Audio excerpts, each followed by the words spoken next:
Disensiones, aquí es donde acabamos la última vez. Así que voy a tratar de no ir tan ligero como iba. Las primeras pantallas era solo para que lleguemos a donde estábamos la última vez. Primera Corintios, sabemos que habían disensiones en esa iglesia y no hay nada nuevo, ¿verdad? Hoy en día hay disensiones en la iglesia, hay grupos. Imagínense los días de Pablo, algunos decían, yo soy de Apolo, yo soy de Pedro, yo soy de Pablo, y algunos hasta se atrevían a decir, yo soy de Cristo, como quien dice, pertenezco al mejor grupo. Y de aquí nace la enseñanza de Pablo sobre la unidad del cuerpo de Jesucristo. Y es algo que él desarrolla mientras sigue desarrollando la epístola a los Corintios con la metáfora del cuerpo de Cristo y de todos sus miembros. Son una unidad, no puede haber separación. Un ojo no le puede decir al pie, yo soy mejor que ti, right? Así que su enseñanza teológica sobre la unidad del cuerpo de Jesucristo nace de los problemas en Corintio donde habían disensiones, right? Así que hay una enseñanza para nosotros ahí también. Incesto, un problema, es un problema, claro, moderno también. Hay tantos casos que escuchamos, algunos de nosotros quizás hasta sufrimos de algo así, un abuso sexual. Bueno, ahí vemos en Primera Corintios que hay una situación donde un hombre está teniendo relaciones con la esposa de su papá. Right? Y Pablo lo menciona en esta iglesia. Así que ahí vemos un detalle feo, donde demuestra que todo lo que está escrito aquí es porque él está respondiendo a situaciones que existen en la iglesia. Right? Así que voy a mirar ese pasaje, lo voy a leer para que tengan por lo menos una idea de su contexto. Y dice lo siguiente, quizás un pasaje que hayan leído y lo conocen. De cierto se oye que hay entre vosotros fornicación, y tal fornicación cual ni aún se nombra entre los gentiles, tanto que alguno tiene la mujer de su padre. En otras palabras, que hasta las personas que no son cristianas hacen esto, dice Pablo. Y vosotros estáis envanecidos. ¿No debierais más bien haberos lamentado para que fuese quitado de en medio de vosotros el que cometió tal acción? En otras palabras, parecía que no solamente la persona estaba envuelta en esta situación, sino que estaba en la congregación como si nada. Parece que nadie le llamaba la atención, right? O que estaban silenciosos. O quién sabe si ni sabían cómo tratar esa situación en esos primeros años de la iglesia. Y Pablo se dirige a eso. Ciertamente yo, como ausente en cuerpo, pero presente en espíritu, ya como presente he juzgado al que tal cosa ha hecho. En el nombre de nuestro Señor Jesucristo, reunidos vosotros y mi espíritu con el poder de nuestro Señor Jesucristo, el tal sea entregado a Satanás para destrucción de la carne, a fin de que el espíritu sea salvo en el día del Señor Jesús. Ahora, Pablo no nos explica a nosotros qué significa entregarle una persona a Satanás. Pero lo que sí sabemos que el propósito de eso es básicamente para que esta situación se corrija, se termine, right? Le dé oportunidad para arrepentirse y después vuelva a la congregación. Muchos eruditos piensan que lo que tenemos aquí básicamente es una excomunicación, que lo saquen de la iglesia para que sepa que no pueden tolerar este tipo de comportamiento. Right? So eso puede ser lo que significa entregarlo a Satanás, es básicamente sacarlo de la iglesia. No es buena vuestra jactancia. ¿No sabéis que un poco de levadura leuda toda la masa? Limpiaos pues de la vieja levadura para que seáis nueva masa, sin levadura como sois. Porque nuestra Pascua, que es Cristo, ya fue sacrificada por vosotros. Así que celebremos la fiesta, no con la vieja levadura, ni con la levadura de malicia, de maldad, sino con pan sin levadura, de sinceridad y de verdad. Levadura lo que significa es pecado, ¿verdad? Sin levadura, pureza. Os he escrito por carta que no os juntéis con los fornicarios. No absolutamente con los fornicarios de este mundo o con los avaros o con los ladrones o con los idólatras, pues en tal caso os sería necesario salir del mundo. Ahora, nota la distinción que hace Pablo. Cuando él dice que no se junten con fornicarios, él no está diciendo una gente que está fuera de la iglesia, una gente que no dice yo soy cristiano. Él está diciendo de cristianos, de personas en la congregación, de personas de fe que se digan ser cristianos, pero están envueltos en fornicación. Con ellos no se junten. Pero en cuanto al mundo, pues claro, uno trabaja. Y no solo eso, si uno es ministro, si uno va a evangelizar o es misionero, va a testificar, se va a encontrar con fornicarios y avaros e idólatras y cuantas otras cosas. Así que Pablo no está hablando en una forma absoluta, sino con esa cualificación.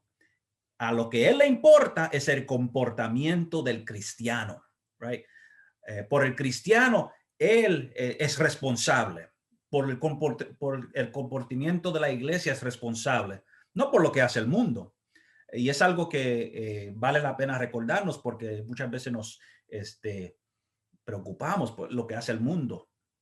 Y en verdad, nuestra primera preocupación debe ser qué está haciendo la iglesia, right? ¿Dónde está el mal entre nosotros? Ok, continúa. Más bien os escribí que no os juntéis con ninguno que, llamándose hermano, fuese fornicario o avaro o idólatra o maldiciente o borracho o ladrón, con el tal ni aun comáis.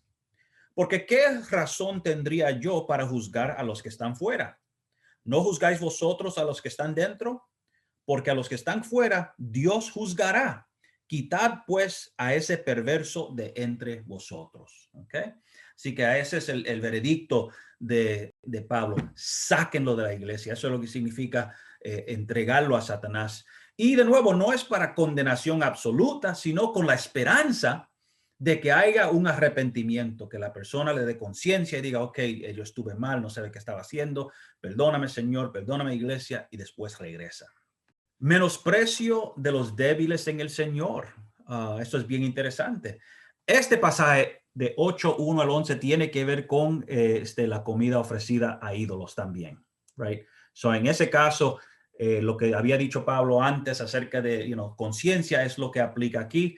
Y uno no puede, este es el mensajito aquí, no debe menospreciar a aquellos que son débiles. So, por ejemplo, supongamos que usted se piensa que es una persona madura y que tú sabes, bueno, eso no es pecado. Y hay una persona por la cual eso es un problema, un pecado, algo que lo hace sentir culpable. Pablo nos dice a nosotros aquí que no menospreciemos a esa persona, que no nos pensemos mejor que esa persona. La actitud de Pablo es una actitud de amor. Por amor a ese alma, uno cambia su comportamiento o uno busca la forma en no ser tropiezo a esa persona. ¿Okay? Marginación de los pobres y desfavorecidos. De esto es lo que empezaba a hablar ahorita y se me olvidó que era del capítulo 8. Habían aquellos en la iglesia que de nuevo eran prósperos, aquellos que eran pobres. Y lo que se sucedía es que cuando la iglesia se reunía para comer la cena del Señor, antes de la cena del Señor tenían una comida y cada cual traía algo, right? So, si era una persona próspera, puede ser que uno traía mucha comida, carne, pan, lo que sea. Si era una persona pobre, quizás no traía mucho, quizás ni traía algo. Pero lo que pasaba aquí en la iglesia de los Corintios es que todos llegaban y aquellos que tenían mucho se comían todo entre ellos, y no solo entre ellos, sino enfrente de aquellos que tenían hambre. Eso es, de nuevo, esta es la iglesia. Y no solo eso, hasta se emborrachaban, porque en esos días todo el mundo tomaba vino. Right? Es más, el vino era más saludable que el agua, que también uno se podía envenenar. Y vemos aquí que no solo se hartaban, como decimos nosotros, sino que se emborrachaban. Y esto llegó a los oídos de Pablo y tuvo que dirigirse a este problema. Y vemos aquí en capítulo 11, versículos 17 al 22 los detalles. Pero al anunciaros esto que sigue, no os alabo, porque no os congregáis para lo mejor, sino para lo peor. Pues en primer lugar, cuando os reunís como iglesia, oigo que hay entre vosotros divisiones, y en parte lo creo, porque es preciso que entre vosotros haya disensiones para que se hagan manifiestos entre vosotros los que son aprobados. Esto es interesante porque lo que Pablo está diciendo ahí es que, bueno, divisiones van a haber, y así es que uno sabe quién está dentro y quién está afuera, así que eso no se puede evitar, right? Cuando pues os reunís vosotros, esto no es comer la cena del Señor, porque al comer cada uno se adelanta a tomar su propia cena y uno tiene hambre y otro se embriaga. Pues qué, ¿no tenéis casas en que comáis y bebáis? ¿O menospreciáis la iglesia de Dios y avergonzáis a los que no tienen nada? ¿Qué os diré? ¿Os alabaré? En esto no os alabo. Okay. So vemos que la situación ahí es algo bien, bueno, algo bien feo, algo injusto, algo que no se debe hacer entre los cristianos. Um, yo creo que es importante porque en el cuerpo de Jesucristo, ¿verdad? Todo el mundo va a tomar y participar de esa cena final del Señor, en las bodas del Cordero. No va a haber un lugar para aquellos que son ricos y aquellos que son pobres, todos van a ser iguales. Así que el reino de Dios aquí en la tierra debe observar las mismas reglas, buscar esa unidad, buscar esa justicia, que todos compartan, ¿verdad? Es la manera de Cristo. Imagínense, Cristo, cuando venía a él una prostituta, él la aceptaba. Él comía con los fariseos, él comía con los pecadores, con aquellas personas que uno rechaza. Así que el cristiano no puede ser mejor que Cristo y hacer distinciones y decir, no, este sí y aquella no. Eso no es el camino del cristiano. Es más, les diré, esto tiene que ver un poco cuando tuvimos la oportunidad de tener seminarios en Bethel. Una de las cosas que yo insistí es que el pueblo tiene que venir a Bethel, right? Porque yo quería que el pueblo de Bethel, el pueblo cristiano de Bethel, viera a este pueblo, conociera a este pueblo y que este pueblo conociera al de Bethel, right? Porque hay distinciones socioeconómicas, hay distinciones culturales, hay diferentes historias. También en este mundo existen prejuicios. Hay tantas cosas que suceden que piensan una cosa de un hispano, lo que sea. Aquí viene un grupo de santos, pastores, a su lugar, a adorar a Dios, a escuchar la palabra de Dios. Son cristianos como ustedes y ustedes como ellos. Right? Eso como que quita la división. Y yo creo que para mí eso es el modelo del evangelio y eso es lo que Pablo le está diciendo a los corintios. Esto tiene que ser como el reino de los cielos. No, Dios no favorece. Right? Todo el mundo igual. Ok, seguimos. Ataques y dudas de su autoridad apostólica. Esto es interesante. Pensamos en Pablo como una persona tremenda, una persona con autoridad, una persona con una labia que se convertía a todo el mundo. Sin embargo, cuando leemos las epístolas, sabemos muy bien que hubieron oposiciones. Hubieron aquellos que no lo respetaban. Hubieron aquellos que pensaban, bueno, él enseña bien, pero quizá no predica tan bien. Right? Dudaban de su ministerio, de su llamado. Y todo lo que tenemos en esta epístola es su respuesta. Ahora imagínense, si uno como pastor están dudando de su ministerio, están haciendo preguntas, están dividiendo, eso no es nada nuevo. Pablo se tuvo que enfrentar con todo eso. Así que en esta epístola, en 1 Corintios, hay varios pasajes donde él habla de eso. Así que piense así. Cuando Pablo dice que hay algunos que dicen yo soy de Pedro, yo soy de Apolos, no son simplemente grupitos. Es como quien dice, la persona que diga yo soy de Pedro o yo soy de Apolo o yo soy de Cristo está también diciendo yo no soy de Pablo. Imagínense que le digan eso a uno siendo pastor de la iglesia y quizás hay otros líderes en la iglesia y que le digan a uno, bueno, yo no soy del pastor, yo soy del hermano fulano de tal que da la clase, lo que sea.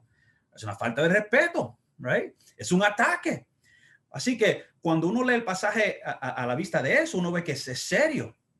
es poner en cuestión su autoridad. Y si uno pone en cuestión la autoridad de Pablo, uno no lo va a escuchar, no va a seguir su consejo, no va a escuchar sus enseñanzas. ¿Para qué? No me importa. So, Pablo se dirige a ese problema y hay tres porciones escriturales donde hay detalles. Solo voy a leer una en el capítulo 9. Y no, note la retórica. No soy apóstol. Uno no dice eso si no hay duda. No soy apóstol, no soy libre. Imagínense, después de todo lo que ha hecho Pablo por ellos, todo lo que ha sufrido, aún el hecho de que había perseguido a la iglesia y tuvo un encuentro genuino y cambió su vida y levantó iglesia, ahora lo están menospreciando a él. No soy apóstol, no soy libre. No he visto a Jesús, el Señor nuestro, que es un detalle que dice, yo soy apóstol verdadero. Yo vi a Jesús. Ustedes lo vieron, ¿verdad que no? Right?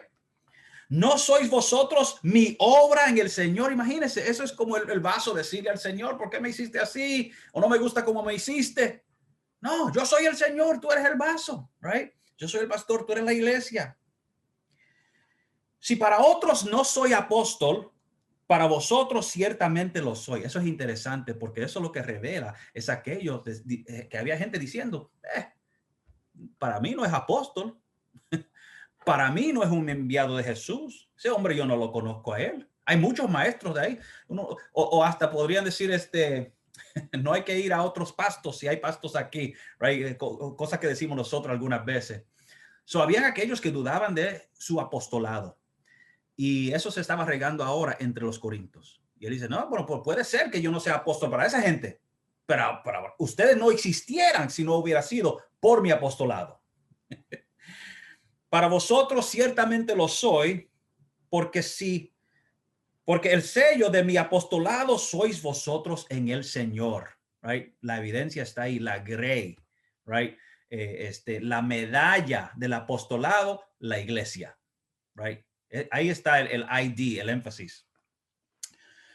Contra los que me acusan, esta es mi defensa. Y note, están acusándolo también. De nuevo, piensen qué grande Pablo es, que fue como fundador de la iglesia, es el segundo ahí con Jesús, y en su propia cara lo están acusando. Y se tiene que defender, tiene que aclarar. ¿Acaso no tenemos derecho de comer y beber? ¿No tenemos derecho de traer con nosotros una hermana por mujer, como también los otros apóstoles y los hermanos del Señor y Cefas? Cefas ahí es Pedro. ¿O solo yo y Bernabé no tenemos derecho de no trabajar?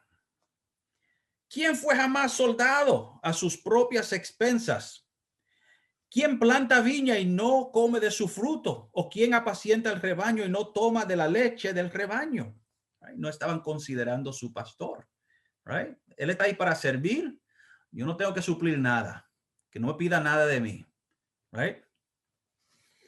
Digo esto solo como hombre. ¿No dice esto también la ley? Después empieza a hablar acerca de la ley, lo que dice acerca de los animales y que eso se aplica también a los líderes.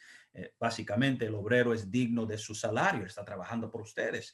El que le da riquezas y beneficios espirituales debe también cosechar beneficios. Right?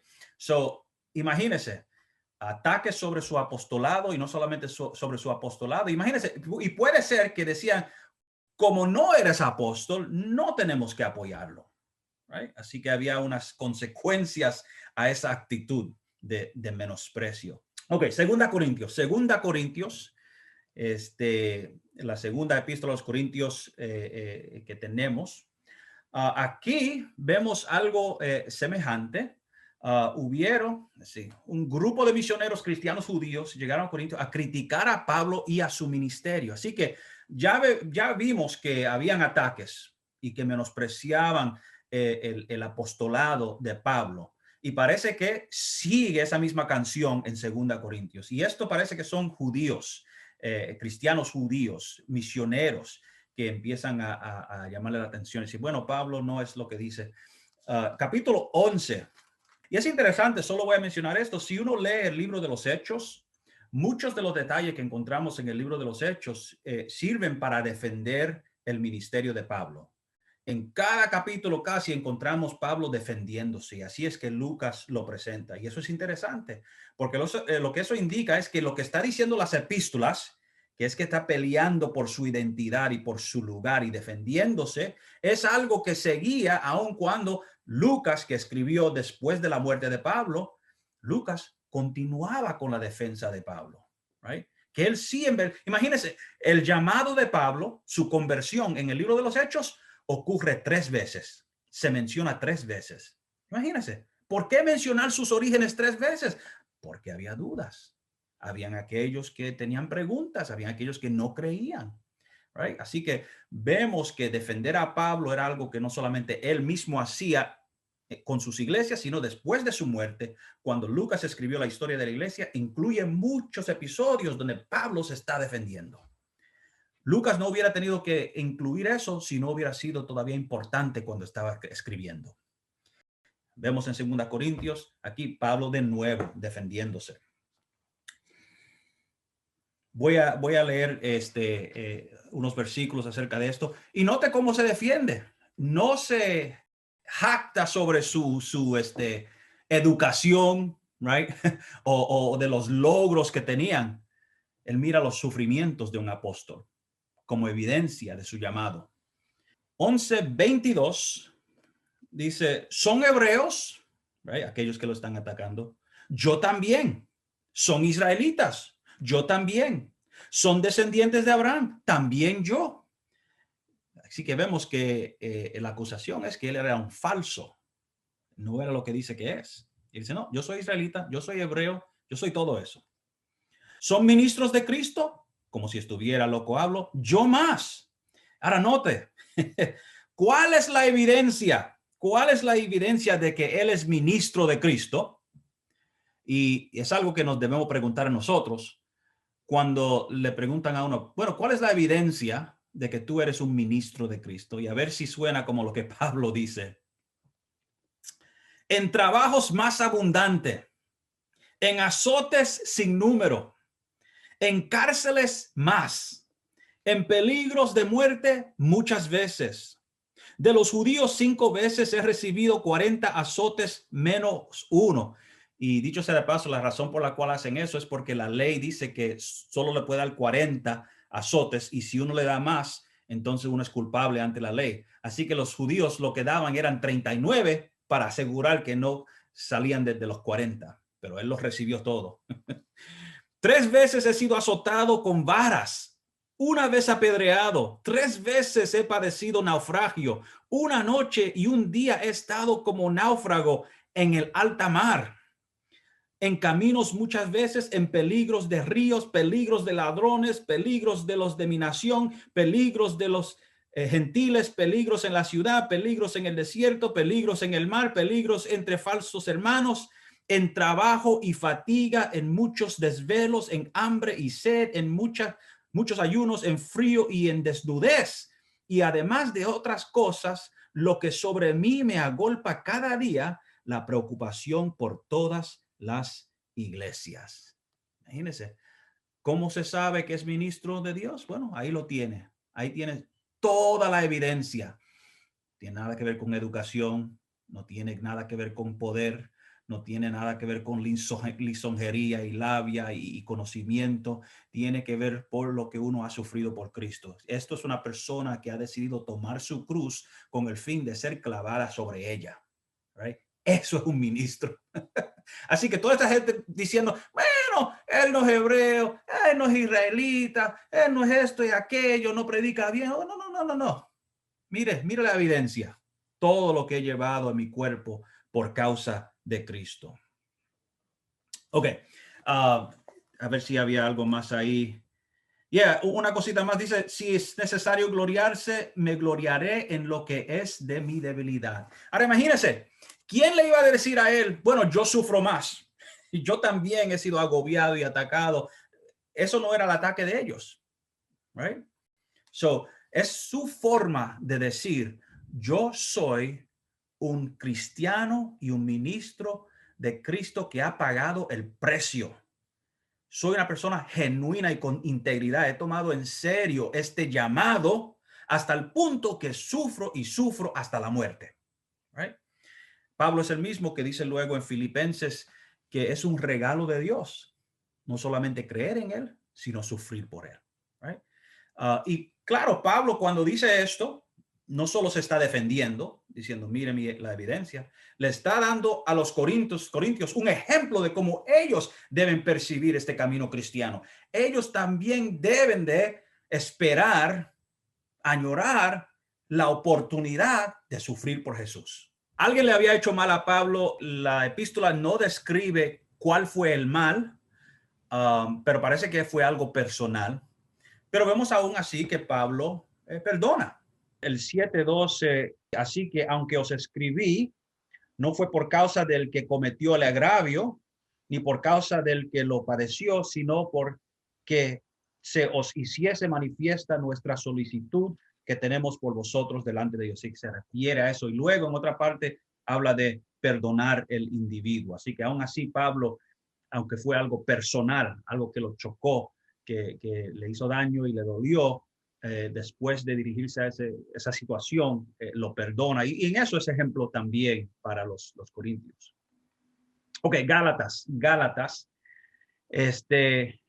aquí otra vez un grupo de misioneros cristianos judíos que insistían que los cristianos gentiles se tenían que circuncidar y guardar la ley en adición a creer. Ahora, note lo interesante. Todos aquellos que se opusieron a Pablo eran cristianos. La oposición a que Pablo se dirige en estas epístolas, Corintios, 2 Corintios y Gálatas, no es al mundo. Ahora, claro, él sufrió, right? Los gentiles también lo atacaron. Los políticos lo atacaron, ¿verdad? Pero él no se dirige a ellos. Él no le escribe una carta a Herodes o al rey de Roma. No, él escribe a los cristianos. Y en esas cartas vemos que hay otros cristianos que lo atacan. Así que el hecho de que hoy en día hay pastores que están atacando a otros pastores no es nada nuevo. Si se lo hicieron a Pablo, ¿cuánto más a nosotros? Right? Y la respuesta debe de ser como la de Pablo, right? Donde él da evidencia de que él es una persona de integridad, que él tiene el bien de la iglesia en mente, que él sufre por Cristo y que su deseo es que ellos también sufran por Cristo, que el enfoque sea Cristo, right? Ahora, en este caso, en Gálatas, el asunto era que habían judíos cristianos, decían, bueno, qué bueno es que Pablo es apóstol a los gentiles y que hay mucha gente de Italia y de Roma que se están convirtiendo, pero está la ley y la ley habla de la circuncisión y eso nunca se acabó. Así que es necesario que ahora que ellos son cristianos, completen, right, terminen ese proceso y se circuncidan, right? Y no solo eso, sino que guarden el sábado. Y no solo eso, que no coman morcillas, right? Y que no coman cerdo. Y que eviten todas esas cosas que un judío piadoso, ortodoxo, evita, right? Y Pablo, él entiende muy bien su llamado. Él entiende la libertad que tiene en Jesús. Él es judío, él guardaba el sábado, él entendía la ley mejor que cualquier otra persona, pero él sabía la distinción que cuando Dios abrió las puertas para que llegaran los gentiles, lo esencial era creer en Jesús y vivir por la ley de Jesús. Los ritos y lo demás, la circuncisión, eso no era central ya. Eso tenía su propósito y terminó con la venida de Jesús. Ahora, si un judío quiere seguir esos ritos y costumbres como cultura, está bien. Y Pablo hasta lo hacía. Lo vemos en el libro de los Hechos que él va al templo, va a las sinagogas, él toma votos como un judío bueno, right? Pero es como judío cultural. Sin embargo, un gentil es creer en Jesús y vivir como Cristo. Right? Por eso tantas veces Pablo dice que lo imiten a él. La evidencia de cómo es vivir como cristiano está en él. Bueno, llegaron este grupito, estaban diciendo a las iglesias de Gálatas, y note, cuando dice Gálatas hay varias iglesias, imagínense. No, eso es un problema cuando hay una iglesia que se está dividiendo. Es peor cuando uno tiene 2, 3, 4 y 5 y se están dividiendo sobre esta cuestión acerca de cómo es que debemos vivir. Y parece que habían aquellos que ya habían aceptado ese mensaje. Y vemos en esta epístola que Pedro, sabiendo muy bien lo que era el evangelio y la libertad que había en el evangelio, practicaba esa libertad cuando estaba con los gentiles, pero tan pronto que llegaban los judíos de Jerusalén, él se apartaba de ellos, como quien dice, yo no como con esa gente, right? Yo evito las morcillas y el cerdo y lo demás, right? Y estoy ahora con los judíos, right? Y Pablo ve esa hipocresía y le llama la atención, lo condena por eso. La epístola entera tiene que ver básicamente con ese asunto. Y habla también acerca de la circuncisión. En Filipenses lo llama la mutilación, right? Y hasta Pablo está tan enfogonado que dice que él desea que aquellos que están enfatizando esta circuncisión que se castren, right? Como quien dice, que terminen la obra y que se castren, right? Y la ironía de esa palabra que usa Pablo es que según la ley, si uno tenía un defecto en su cuerpo, entonces uno era excluido de la asamblea. Si era ciego, tartamudo, tenía un brazo, el miembro, que no lo tenía, lo que sea, excluido. Así que Pablo está diciendo, ustedes están diciendo, mire, que se circuncidan para que sean parte. ¿Por qué no se castran para que salgan? Right? Un poco enojado el apóstol ahí. Ok, grupo de misioneros cristianos judíos insistían que los cristianos gentiles se tenían que circuncidar y guardar la ley en adición a creer. Y para Pablo eso era básicamente descarriarse. El énfasis era el opuesto a lo que debía hacer. Ok, Filipenses. Disensiones. Ok, en otra palabra, o divisiones. Esta epístola enfatiza bastante la unidad y basa esa unidad sobre el ejemplo de Cristo. Y no solo eso, habían líderes que estaban peleando aparentemente, y Pablo los menciona por nombre. Si notan el libro de Filipenses, capítulo 4, versículos 2 y 3. Imagínense que uno sea miembro de la iglesia de Pablo y cuando él escriba una epístola, le llame la atención en esa epístola y después esa epístola se convierte en Biblia y todo el mundo sabe que tú eres un problema en la iglesia.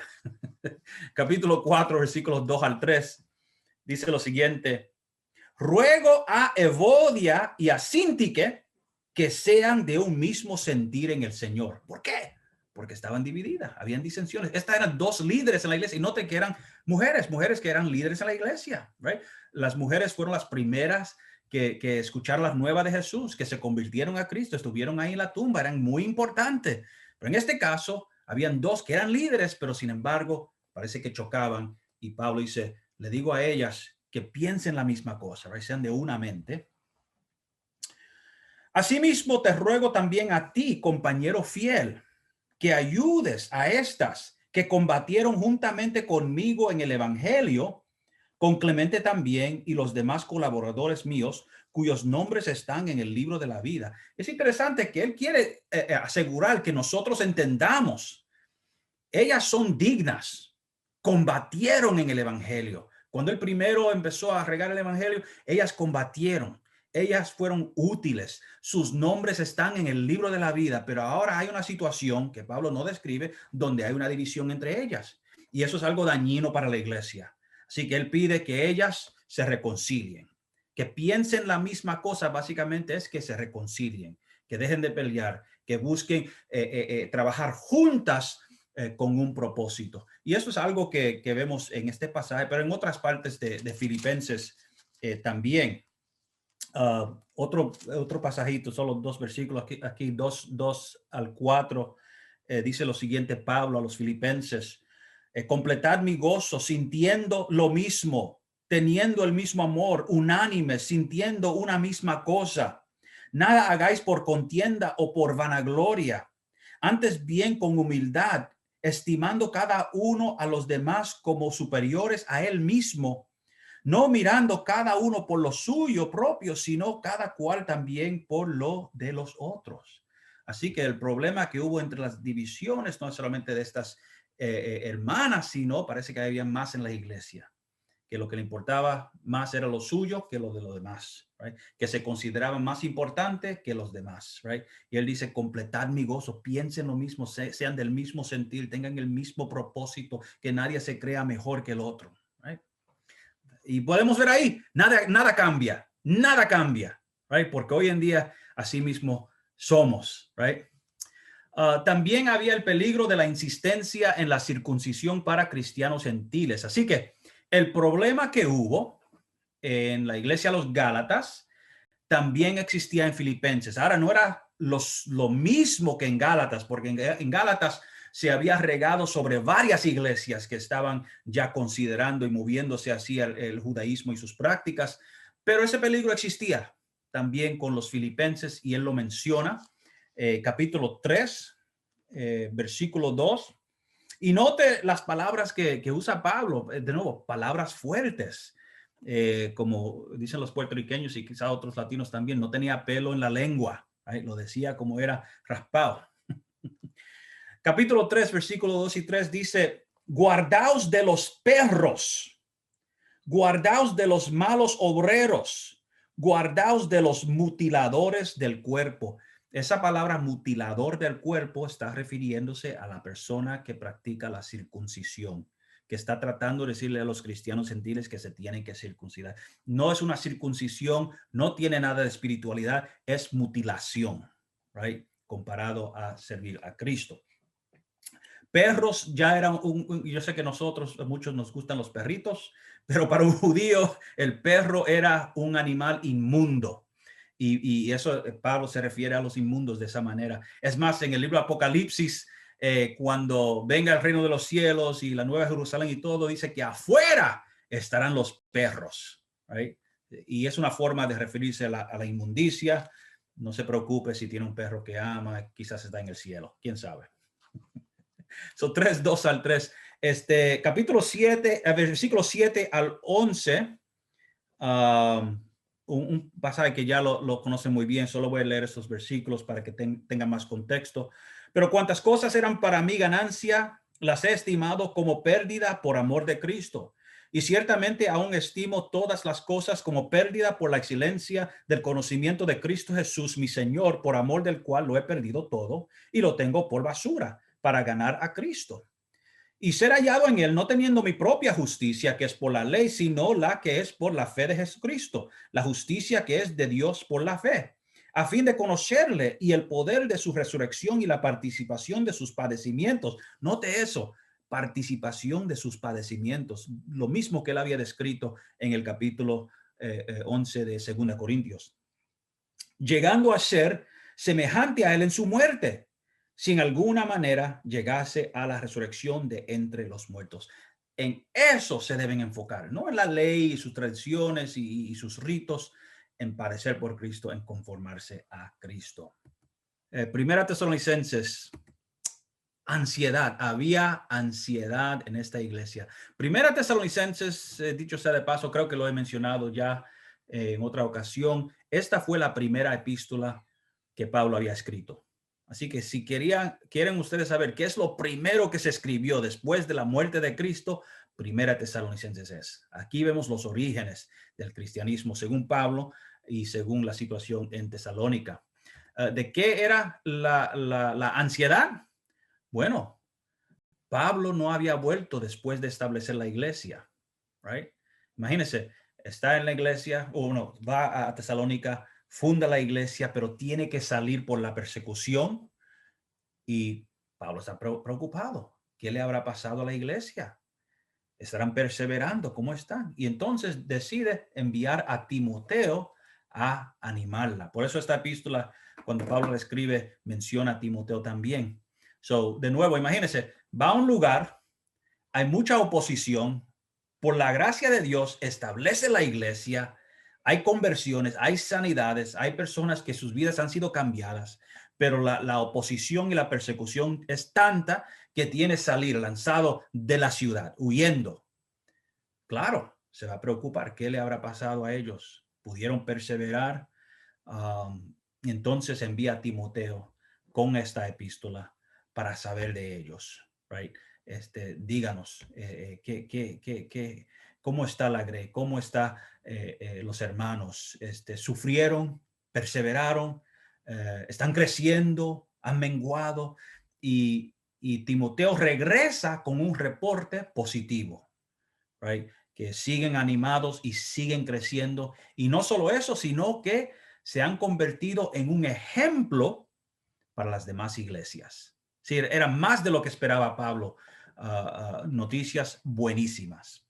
Solo a leer un pasajito para que le tengan el favor, el sabor de Tesalonicenses 2:1 al 2 dice: porque vosotros mismos sabéis, hermanos, que nuestra visita a vosotros no resultó vana.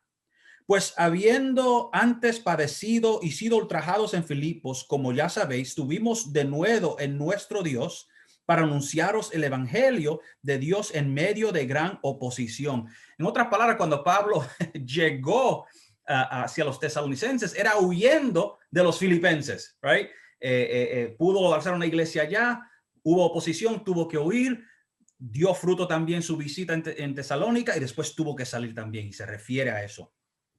Más adelante se menciona la separación y la ansiedad. 17 al 20 dice: pero nosotros, hermanos, separados de vosotros por un poco de tiempo, de vista, pero no de corazón, tanto más procuramos con mucho deseo ver vuestro rostro. Por lo cual quisimos ir a vosotros, yo, Pablo, ciertamente una y otra vez, pero Satanás nos estorbó. Porque cuál es nuestra esperanza o gozo o corona de que me gloríe. ¿No lo sois vosotros delante de nuestro Señor Jesucristo en su venida? Vosotros sois nuestra gloria y gozo. Y después en el 3 en adelante es donde menciona el papel de Timoteo en recibir noticias. Dice: por lo cual, no pudiendo soportarlo más, acordamos quedarnos nosotros solos en Atenas, y enviamos a Timoteo, nuestro hermano, servidor de Dios y colaborador nuestro en el evangelio de Cristo, para que confirmaros y exhortaros respecto a vuestra fe, a fin de que nadie se inquiete por estas tribulaciones, porque vosotros mismos sabéis para esto estamos puestos. Mire qué interesante. Pablo había evangelizado a los tesalonicenses, se convirtieron, tuvo que huir por la persecución, se preocupó por el estado de la iglesia, envió a Timoteo a averiguar. Y una de las cosas que dice Pablo acerca de lo que él les había enseñado es que no se inquieten por estas tribulaciones, porque para esto estamos puestos. En otra palabra, recién convertidos ya se les había enseñado que hay un precio en seguir a Cristo.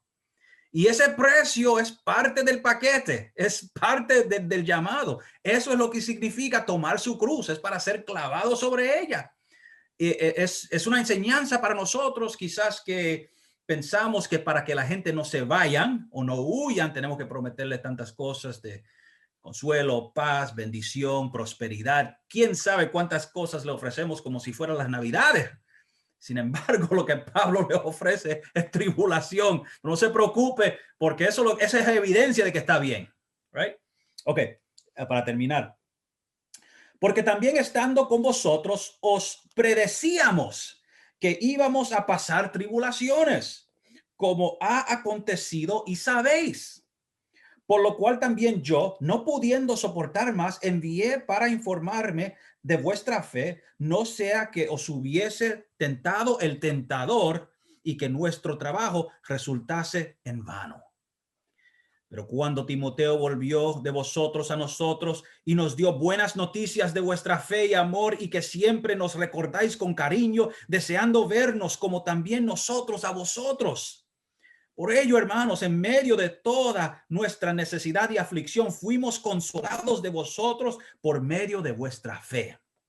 Porque ahora vivimos si vosotros estáis firmes en el Señor.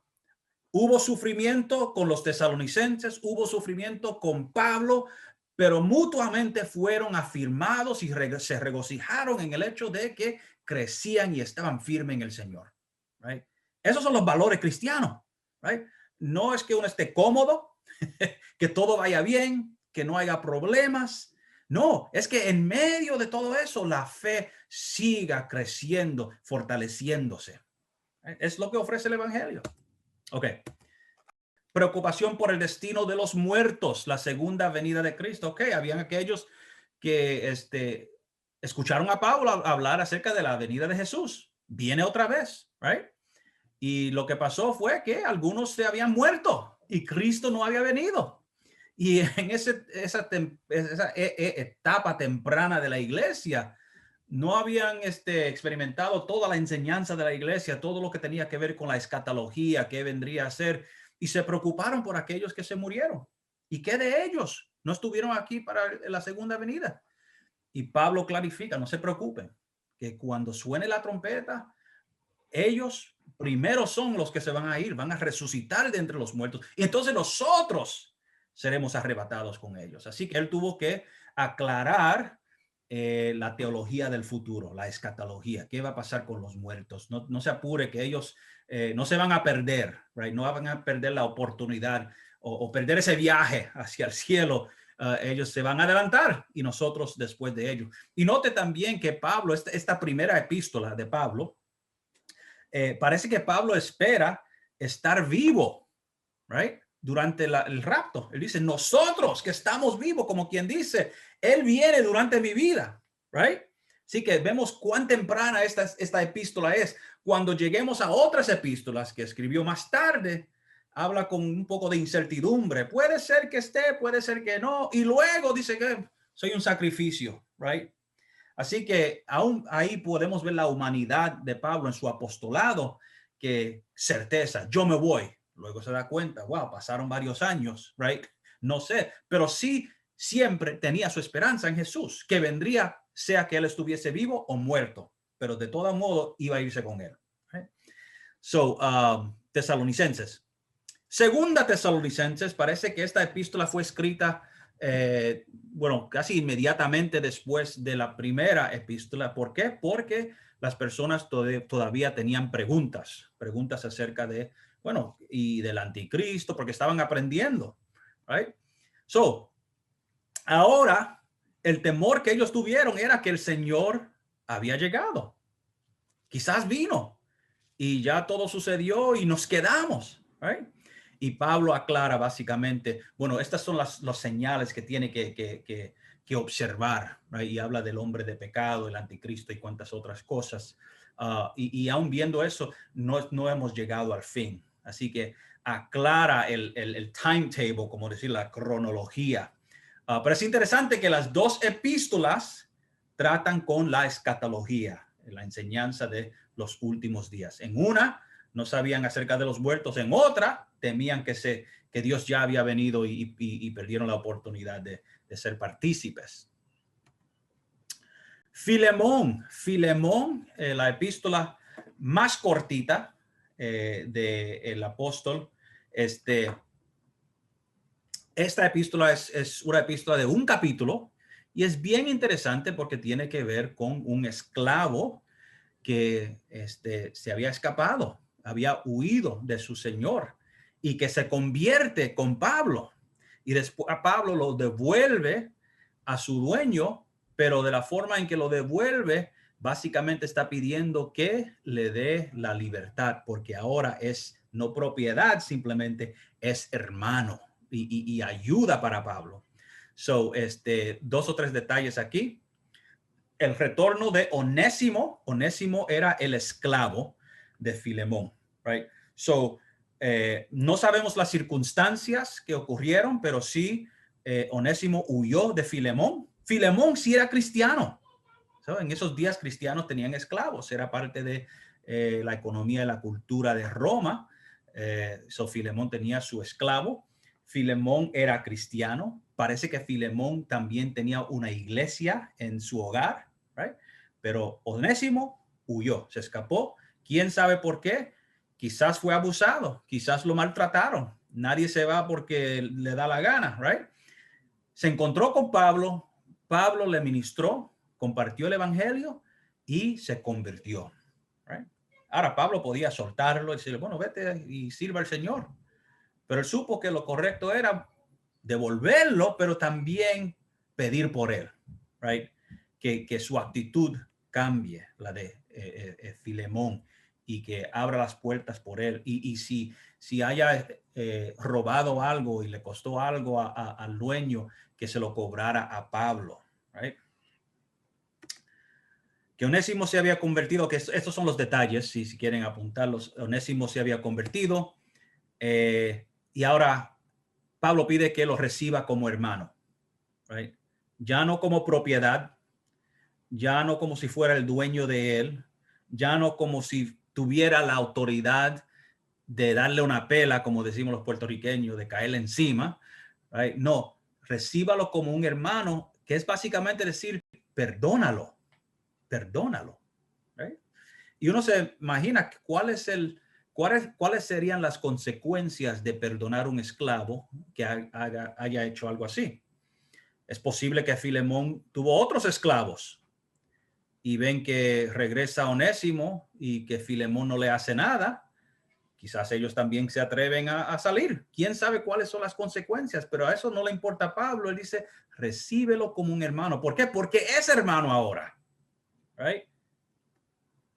Y que le cobre a Pablo lo debido. No se preocupe, yo cubro sus gastos. Yo sé que te ha hecho daño, que ha sufrido en las finanzas por su huida. Eso bien interesante. Y note, Pablo también dice que le prepare un cuarto a Pablo que viene a visitar. Como quien dice, te lo voy a enviar. Te pido que lo trate como un hermano, que lo perdone. Cóbrame a mí lo que te haya costado, pero también prepárame un cuartito, porque yo voy, como quien dice, yo voy a ir a averiguar, a ver si en verdad ha llevado a cabo lo que yo le he instruido. Y no solo eso, Filemón era producto del ministerio de Pablo. Pablo era el padre espiritual de Filemón. Así que él habla con autoridad. Y si uno lee esta epístola, que vale la pena leer 2 o 3 versículos, es tan sutil y habla con Filemón con tanta ternura, pero con autoridad. Right? Es como quien dice, llega una persona con autoridad que te puede hacer daño, pero te habla como si fuera un amigo. Uno lo piensa 2 veces. Uno sabe que es mejor cumplir. Right? Es mejor hacer lo que le han dicho. Déjame leer 2 o 3 pasajes, versículos, solo para que tengan el gusto. Dice, por lo cual, eso es Filemón, el versículo 8, por lo cual, aunque tengo mucha libertad en Cristo para mandarte lo que conviene. Pablo dice, yo te puedo mandar a hacer esto. Más bien te ruego por amor, siendo como soy, Pablo, ya anciano y ahora, además, prisionero de Jesucristo. Eso es otra cosa. Pablo está en la prisión. Right? Podría decir Filemón, bueno, yo no sé cuándo tú vas a venir, tú estás en la cárcel. Yo no sé qué va a suceder contigo. Pablo, en vez de mandar, ruega. Te ruego por mi hijo Onésimo, note, su hijo, note la ternura, a quien engendré en mis prisiones. En otras palabras, que fue en sus prisiones que conoció a Onésimo y se convirtió. El cual en otro tiempo te fue inútil, pero ahora a ti y a mí nos es útil. El cual vuelvo a enviarte, tú pues recíbele como a mí mismo. No como si fuera un esclavo, como a mí mismo. Yo quisiera retenerle conmigo para que en lugar tuyo me sirviese en mis prisiones por el evangelio, pero nada quise hacer sin tu consentimiento, para que tu favor no fuese como de necesidad, sino voluntario. Es una lisonjería bien sutil ahí, porque básicamente está diciendo, mire, el que debe estar ayudándome aquí en la prisión eres tú, Filemón. Sin embargo, él me está ayudando. Y él puede quedarse aquí y ayudarme, pero yo te lo voy a enviar a ti. Right?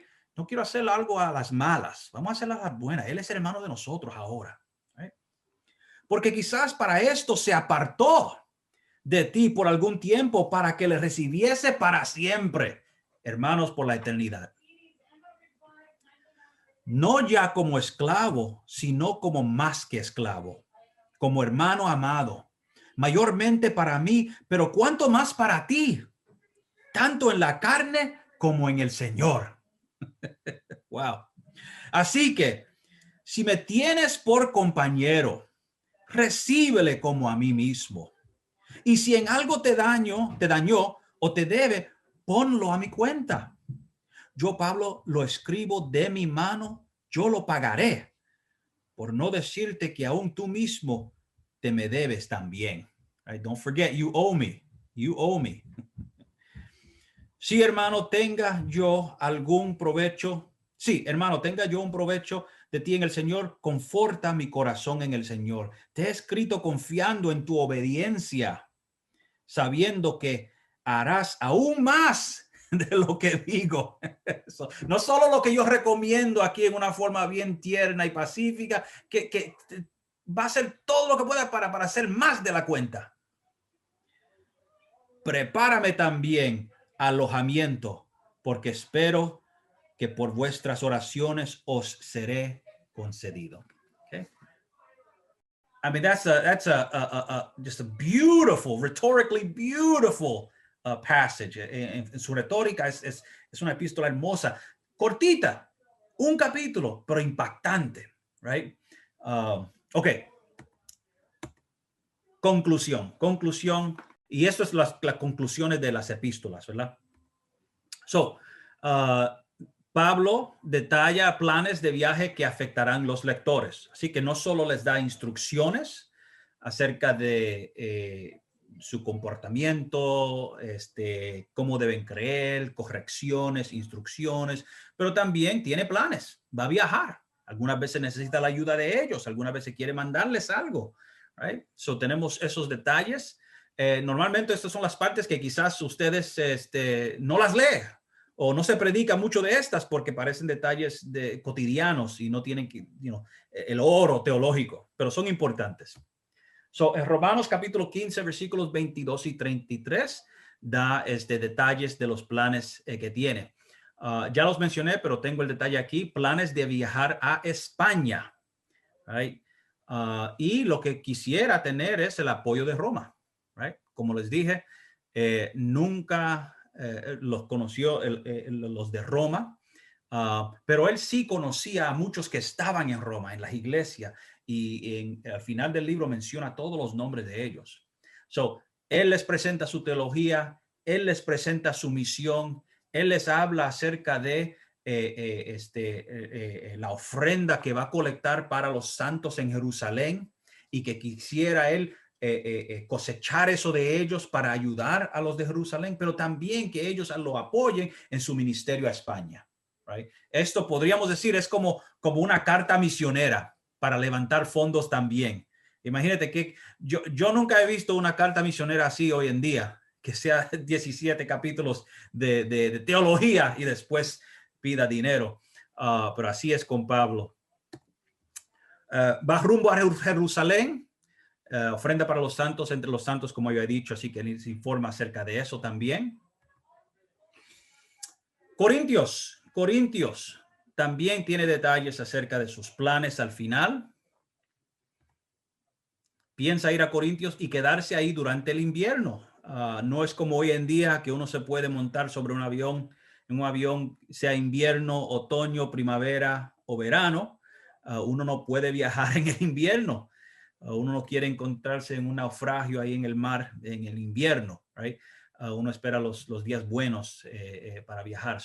Quiere ir a Corintios y quedarse ahí durante el invierno. Menciona a los compañeros de Pablo. Right? Los que los están ayudando en su ministerio, las conclusiones de las epístolas. Primera Corintios capítulo 16, versículos 10 al 12, menciona a unos compañeros. A ver cuáles son.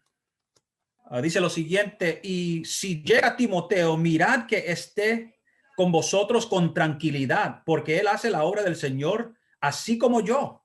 Por tanto, nadie le tenga en poco, sino encaminadle en paz para que venga a mí, porque le espero con los hermanos. Acerca del hermano Apolos, mucho le rogué que fuese a vosotros con los hermanos, mas de ninguna manera tuvo voluntad de ir por ahora, pero irá cuando tenga la oportunidad.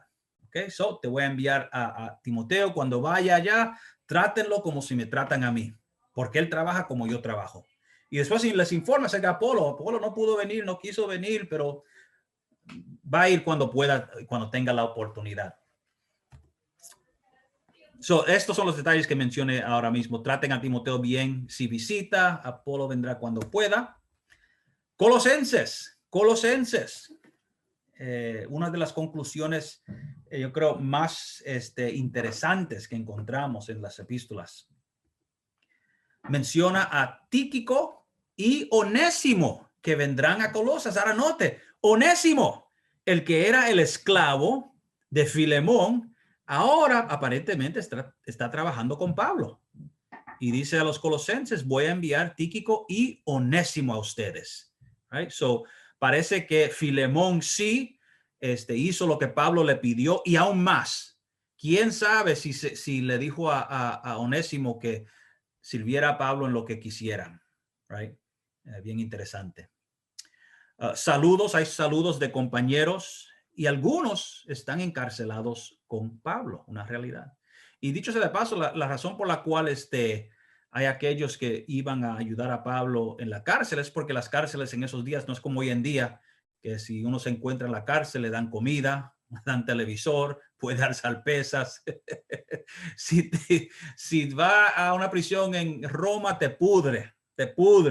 Y viene a gente y le trae a uno comida, le traen ropa. Eso era algo común. Y era algo y de ahí nació el ministerio a los prisioneros, right? De la vida de Pablo. Pablo, el primer prisionero por Cristo. Bien interesante. A ver si algo más. Instrucciones acerca de la circulación y lectura de la epístola.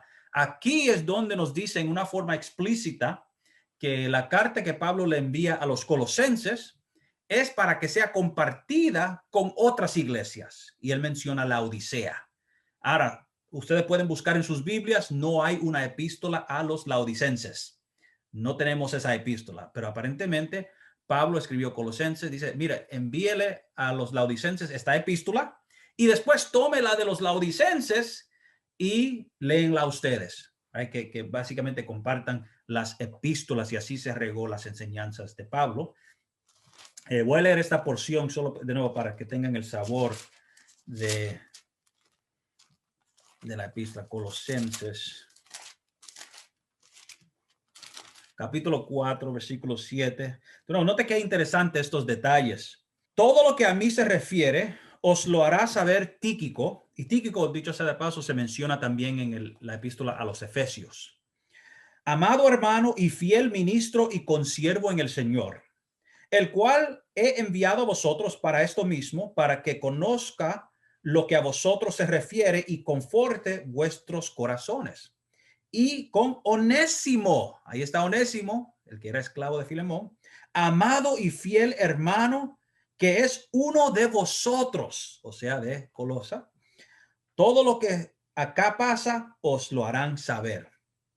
Aristarco, mi compañero de prisiones, os saluda, y Marcos, el sobrino de Bernabé, acerca del cual habéis recibido mandamientos, si fuere a vosotros, recibidle. A Jesús, ¿note? Otra persona llamada Jesús, llamado Justo, que son los únicos de la circuncisión, o sea, judíos que se habían convertido, que me ayudan en el reino de Dios y han sido para mí un consuelo. ¿Por qué dice esto? Porque habían judíos que sí se habían convertido, pero que insistían en competir con Pablo en su ministerio, right? Con sus insistencias. Os saluda Epafras, el cual es uno de vosotros, siervo de Cristo, siempre rogando encarecidamente por vosotros en sus oraciones, para que estéis firmes, perfectos y completos en todo lo que Dios quiere.